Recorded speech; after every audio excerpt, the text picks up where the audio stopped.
ನಮಸ್ಕಾರ ಸ್ನೇಹಿತರೆ, ಯಜು ಮಂಜರಿಗೆ ಸ್ವಾಗತ. ಇವತ್ತಿನ ಈ ವಿಡಿಯೋದಲ್ಲಿ ರೇಷನ್ ಕಾರ್ಡ್ ಇದ್ದವರಿಗೆ ಮತ್ತೊಂದು ಯೋಜನೆಯನ್ನು ಸರ್ಕಾರ ಜಾರಿಗೆ ತಂದಿದೆ.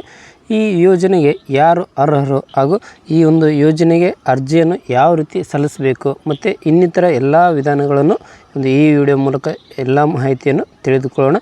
ಅದಕ್ಕಿಂತ ಮೊದಲು ನಮ್ಮ ಯಜು ಮಂಜರಿ ಯೂಟ್ಯೂಬ್ ಚಾನಲನ್ನು ಸಬ್ಸ್ಕ್ರೈಬ್ ಮಾಡಿಲ್ಲ ಅಂದರೆ ದಯವಿಟ್ಟು ಸಬ್ಸ್ಕ್ರೈಬ್ ಮಾಡಿ ಹಾಗೂ ಶೇರ್ ಮಾಡಿ. ನೋಡಿ, ಈ ಬಿ ಪಿ ಎಲ್ ಕಾರ್ಡ್ ಏನು ರೇಷನ್ ಕಾರ್ಡ್ ಇದೆ, ಈ ರೇಷನ್ ಕಾರ್ಡ್ ಇರುವ ಕುಟುಂಬಕ್ಕೆ ಸರ್ಕಾರದಿಂದ 30,000 ಸಹಾಯಧನವನ್ನು ಬಿಟ್ಟಿದ್ದಾರೆ. ಈ ಸಹಾಯಧನವನ್ನು ರೇಷನ್ ಕಾರ್ಡ್ ಇದ್ದವರಿಗೆ ಮಾತ್ರ ಈ ಯೋಜನೆಯನ್ನು ಪಡೆಯಬಹುದಾಗಿದೆ. ಈ ಯೋಜನೆ ಏನಪ್ಪ ಅಂದರೆ, B P L ration card ಇದ್ದವರಿಗೆ ಸರ್ಕಾರ ಕಡೆಯಿಂದ 30,000 ಸಂಪೂರ್ಣ ಹಣವನ್ನು ತಮ್ಮ ಖಾತೆಗೆ ಜಮಾ ಆಗುವಂತೆ ಸರ್ಕಾರ ಯೋಜನೆಯನ್ನು ತಂದಿದೆ. ಈ ಯೋಜನೆಗೆ ಮೂಲ ದಾಖಲಾತಿಗಳೇನು, ಈ ಯೋಜನೆಗೆ ಸಲ್ಲಿಸಲಿಕ್ಕೆ ಮೂಲ ದಾಖಲಾತಿಗಳೇನು ಬೇಕು ಹಾಗೂ ಇನ್ನಿತರ ಎಲ್ಲ ಏನು ಈ ಯೋಜನೆಯ ಪೂರ್ಣ ಮಾಹಿತಿಯನ್ನು ಈ ವಿಡಿಯೋ ಮೂಲಕ ತಿಳಿದುಕೊಳ್ಳೋಣ.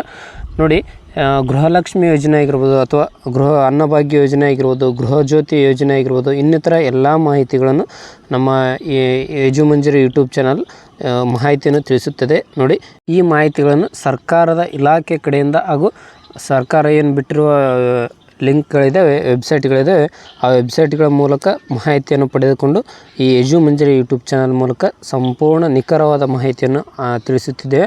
ಆದ್ದರಿಂದ ನಮ್ಮ ಯಜು ಮಂಜರಿ ಯೂಟ್ಯೂಬ್ ಚಾನಲನ್ನು ಸಬ್ಸ್ಕ್ರೈಬ್ ಮಾಡಿ. ನೋಡಿ, ಈ ಯೋಜನೆ ಏನಿದೆ, ಇದು ಸದುಪಯೋಗ ಮಾಡಿಕೊಳ್ಳೋದು ಎಂಬ ರೇಷನ್ ಕಾರ್ಡ್ ಇದ್ದವರಿಗೆ ಮಾತ್ರ ಸದುಪಯೋಗ ಮಾಡಿಕೊಳ್ಬೋದು.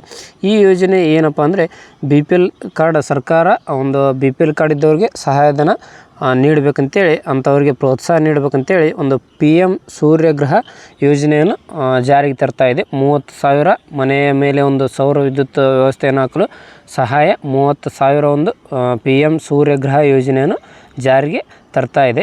ಈ ಯೋಜನೆಯಿಂದಾಗಿ ನೀವು ನಿಮ್ಮ ಮನೆಗಳ ಮೇಲೆ ಸೌರ ವಿದ್ಯುತ್ತನ್ನು ಅಳವಡಿಸಿಕೊಳ್ಳಬಹುದು. ಇದರಿಂದ ನಿಮ್ಮ ಜೊತೆಗೆ ನಿಮಗೆ 300 ಯೂನಿಟ್ ವಿದ್ಯುತ್ತನ್ನು ಉಚಿತವಾಗಿ ಸರ್ಕಾರ ನೀಡುತ್ತಿದೆ.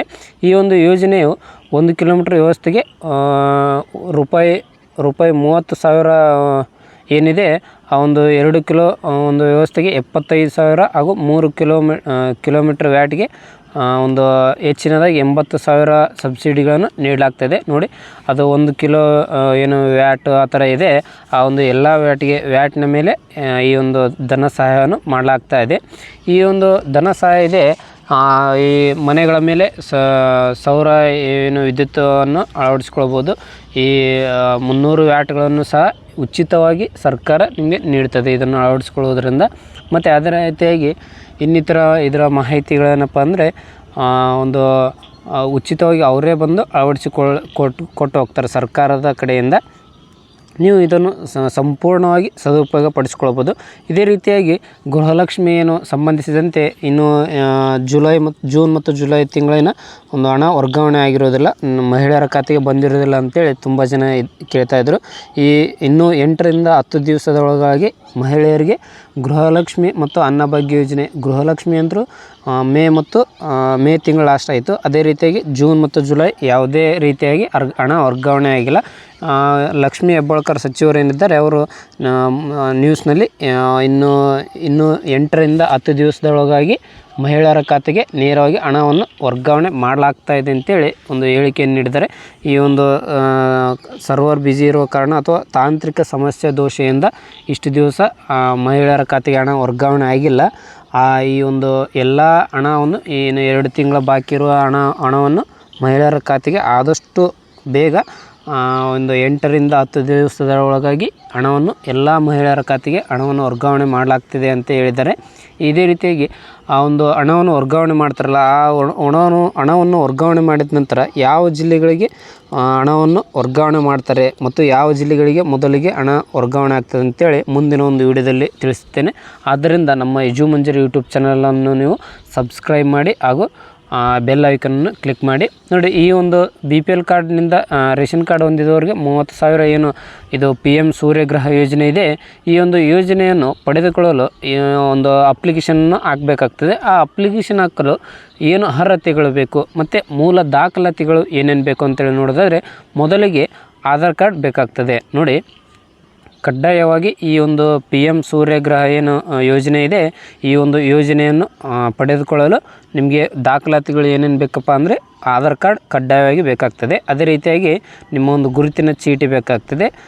ಮತ್ತು ಪ್ರಮುಖವಾಗಿ ಒಂದು BPL ರೇಷನ್ ಕಾರ್ಡ್ ಏನಿದೆ ನಿಮ್ಮದು ರೇಷನ್ ಕಾರ್ಡ್ ಬೇಕಾಗ್ತದೆ. ಅದೇ ರೀತಿಯಾಗಿ ನಿಮ್ಮ ಬ್ಯಾಂಕ್ ಪಾಸ್ಬುಕ್ ಆಗಿರೋದು ಮತ್ತು ನೀವಿರುವ ಅಡ್ರೆಸ್ ವಿಳಾಸ ಬೇಕಾಗ್ತದೆ.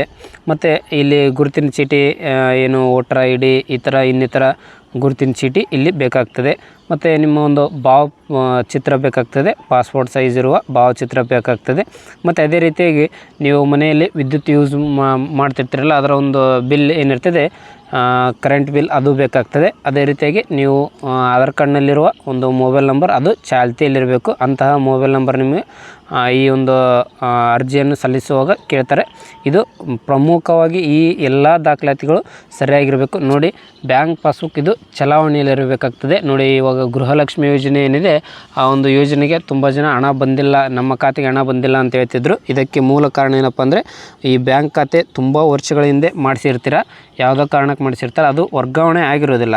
ಈ ಒಂದು ಗೃಹಲಕ್ಷ್ಮಿ ಯೋಜನೆ ಏನು ಬಂತು, ಆ ಯೋಜನೆಗೆ ಇದೇ ಒಂದು ಬ್ಯಾಂಕ್ ಖಾತೆಯ ಅಕೌಂಟ್ ನಂಬರನ್ನು ಕೊಟ್ಟಿರ್ತೀರ. ಆದರೆ ಇದು ತುಂಬ ದಿವಸದಿಂದ ತುಂಬ ವರ್ಷಗಳಿಂದ ಮಾಡಿಸುವುದರಿಂದ ಇದು ವರ್ಗಾವಣೆ ಆಗದ ಕಾರಣದಿಂದ ಬ್ಯಾಂಕ್ನವರು ಇದನ್ನು ರದ್ದು ಮಾಡಿರ್ತಾರೆ. ಆದ್ದರಿಂದ ನೀವು ಬ್ಯಾಂಕ್ಗೆ ನೇರವಾಗಿ ಭೇಟಿ ನೀಡಿ ಈ ಒಂದು ಬ್ಯಾಂಕ್ ಪಾಸ್ಬುಕ್ ಚಾಲಾವಣೆಯಲ್ಲಿದೆ ಅಥವಾ ರದ್ದಾಗಿದೆ ಅಂತೇಳಿ ತಿಳಿದುಕೊಳ್ಬೇಕಾಗ್ತದೆ. ಅದೇ ರೀತಿಯಾಗಿ ಈ ration card BPL ration card ಏನಿದೆ, ಇದು ಸಹ ತುಂಬ ಜನ ಏನು ಆಸ್ತಿ ಜಾಸ್ತಿಯನ್ನು ಹೊಂದಿದವರು ಮತ್ತು ಇನ್ನಿತರ ಮನೆಯಲ್ಲಿ ಗೌರ್ಮೆಂಟ್ ಜಾಬ್ ಹುದ್ದೆಯನ್ನು ಹೊಂದಿದವರು, ಇದೇ ರೀತಿ ಇನ್ನಿತರ ಸಮಸ್ಯೆಗಳಿಂದ ಅಥವಾ ಇನ್ನಿತರ ಎಲ್ಲ ಮೂಲ ದಾಖಲಾತಿಗಳಿಂದ ರೇಷನ್ ಕಾರ್ಡನ್ನು ಸಹ ರದ್ದು ಮಾಡಿರ್ತಾರೆ. ನೀವು ರೇಷನ್ ಕಾರ್ಡನ್ನು ಇದೇನು BPL ಕಾರ್ಡ್ ಇದೆ ಇದನ್ನು ಸಹ CSC ಸೆಂಟ್ರಲ್ಲಿ ಆಯ್ತು ಅಥವಾ ಈ ಒಂದು ಗ್ರಾಮನ್ ಅದು ಸೆಂಟ್ರಲ್ ಆಯ್ತು, ಇಲ್ಲಿ ಹೋಗಿ ನೀವು ಚೆಕ್ ಮಾಡಿಸ್ಬೇಕಾಗ್ತದೆ, ಇದು ರದ್ದಾಗಿದೆ ಅಥವಾ ಚಲಾವಣೆಯಲ್ಲಿದೆ ಅಂತೇಳಿ ನೋಡಬೇಕಾಗ್ತದೆ. ತುಂಬ ಜನ BPL ಕಾರ್ಡನ್ನು ರದ್ದು ಮಾಡಲಾಗಿದೆ, ಸರ್ಕಾರ ರದ್ದು ಮಾಡಿದೆ. ಆದ್ದರಿಂದ ನೀವು ಈ ಒಂದು BPL ಕಾರ್ಡ್ ರದ್ದಾಗಿದೆ ಅಥವಾ ಇಲ್ಲ ಏನು ಚಲಾವಣೆಯಲ್ಲಿದೆ ಅಂತೇಳಿ ನೋಡಿಕೊಂಡು ಈ ಒಂದು BPL ಕಾರ್ಡನ್ನು BPL ಕಾರ್ಡ್ನಿಂದ ಈ PM ಸೂರ್ಯಗ್ರಹ ಯೋಜನೆ ಏನಿದೆ ಇದನ್ನು ಅಪ್ಲೈ ಮಾಡಬೇಕಾಗ್ತದೆ. ಮತ್ತು ಅದೇ ರೀತಿಯಾಗಿ ಈ ಒಂದು ವಿದ್ಯುತ್ ಬಿಲ್ ಅದನ್ನು ಸಹ ನೀವು ಸರಿಯಾಗಿ ಈ ಒಂದು ಏನು ಅರ್ಜಿ ಸಲ್ಲಿಸಲು ಬೇಕಾಗುವ ದಾಖಲೆಗಳಲ್ಲಿ ಇದು ಒಂದು ಬೇಕಾಗ್ತದಲ್ಲ, ಇದಕ್ಕೆ BPL ಇದು ವಿದ್ಯುತ್ ಬಿಲ್ಲನ್ನು ಸರಿಯಾಗಿ ನೋಡ್ಕೊಳ್ಬೇಕಾಗ್ತದೆ. ಮತ್ತು ನಿಮ್ಮ ಒಂದು ಇತ್ತೀಚಿನ ಭಾವಪೋಟ ಬೇಕಾಗ್ತದೆ, ಏನು ಭಾವಚಿತ್ರ, ಒಂದು ಪಾಸ್ಪೋರ್ಟ್ ಸೈಜ್ ಇರುವ ಇತ್ತೀಚಿನ, ತುಂಬ ಹಳೆಯದು ಇದು ತಗೊಳ್ಳೋದಿಲ್ಲ. ಆದ್ದರಿಂದ ನೀವು ಇತ್ತೀಚೆಗೆ ಇರುವ ಭಾವಪೋಟವನ್ನು ತೆಗೆಸಿಕೊಂಡು ಇದಕ್ಕೆ ಅಪ್ಲೈ ಮಾಡಬೇಕಾಗ್ತದೆ. ಮತ್ತು ನಿಮ್ಮ ಒಂದು ಆಧಾರ್ ಕಾರ್ಡ್ನಲ್ಲಿರುವ ಏನು ಈ ಪ್ರೆಸೆಂಟಲ್ಲಿ ವಾಸಿಸುತ್ತಿರುವ ಒಂದು ಆಧಾರ್ ಕಾರ್ಡ್ನಲ್ಲಿರುವ ವಿಳಾಸವನ್ನು ನೀವು ಕೊಡಬೇಕಾಗ್ತದೆ. ಬೇರೆ ಯಾವುದಾದ್ರೂ ಕೊಟ್ಟರೆ ನೀವು ಅಪ್ಲಿಕೇಶನ್ನು ರದ್ದಾಗ್ತದೆ. ನೀವು ಸರಿಯಾಗಿ ನೋಡಿಕೊಂಡು ಈ ಒಂದು ಏನು ಅರ್ಜಿ ಸಲ್ಲಿಸಬೇಕಾಗ್ತದೆ. ಮತ್ತು ಅದೇ ರೀತಿಯಾಗಿ ಈ ಒಂದು ಎಲ್ಲ ಮಾಹಿತಿ ಮತ್ತು ಈ ಗೃಹಲಕ್ಷ್ಮಿ ಅನ್ನಭಾಗ್ಯ ಯೋಜನೆ ಆಗಿರೋದು ಇನ್ನಿತರ ಎಲ್ಲ ಮಾಹಿತಿಗಳನ್ನು ನಾವು ಸರ್ಕಾರದ ಕೇಂದ್ರ ಕಚೇರಿಗಳಿಗೆ ಭೇಟಿ ನೀಡಿ ಅಲ್ಲಿಂದ ಮಾಹಿತಿಗಳನ್ನು ಪಡೆದುಕೊಂಡು ಹಾಗೂ ನಿಮಗೆ ತಿಳಿಸುತ್ತಿದ್ದೇವೆ. ಆದ್ದರಿಂದ ನಮ್ಮ ಎಜುಮಂಜರಿ ಯೂಟ್ಯೂಬ್ ಚಾನಲನ್ನು ಸಬ್ಸ್ಕ್ರೈಬ್ ಮಾಡಿ ಹಾಗೂ ಶೇರ್ ಮಾಡಿ. ಈ ವಿಡಿಯೋ ನಿಮಗೆ ಇಷ್ಟವಾಗಿದ್ದರೆ ದಯವಿಟ್ಟು ಲೈಕ್ ಮಾಡಿ ಹಾಗೂ ಸಬ್ಸ್ಕ್ರೈಬ್ ಮಾಡಿ.